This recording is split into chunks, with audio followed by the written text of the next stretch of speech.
Poseidon. Poseidon was sitting at his desk working. The administration of all the waters was a huge task. He could have had as many assistants as he wanted, and in fact he did have a large staff, but since he took his job very seriously and went through all the calculations himself anyway, assistants were of little use to him. One couldn't say that the work made him happy either, he only did it because it was his to do. Yes, he had often requested happier work, as he put it, but whenever they came back to him with suggestions, it turned out that nothing appealed to him as much as what he was doing. It was actually very difficult to find anything else for him.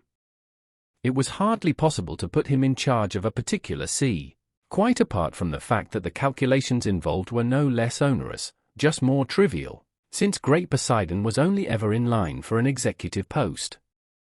And if he was offered a job in a different department, the very thought of it was enough to turn his stomach.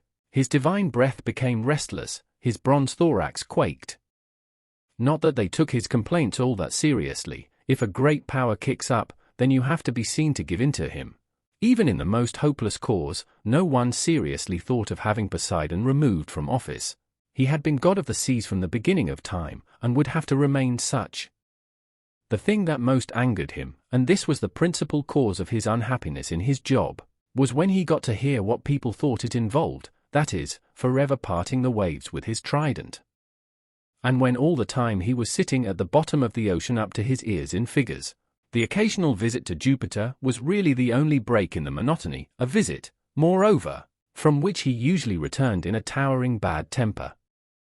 He hardly ever clapped eyes on the seas, only fleetingly on his hurried way up to Olympus, and he had never sailed them as such.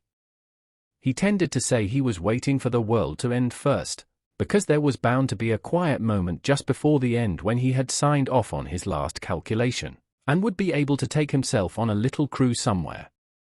The moral of the story: the only thing more insane than the modern office workplace is what we make of it. Too often, it's our ego that's keeping us from walking away.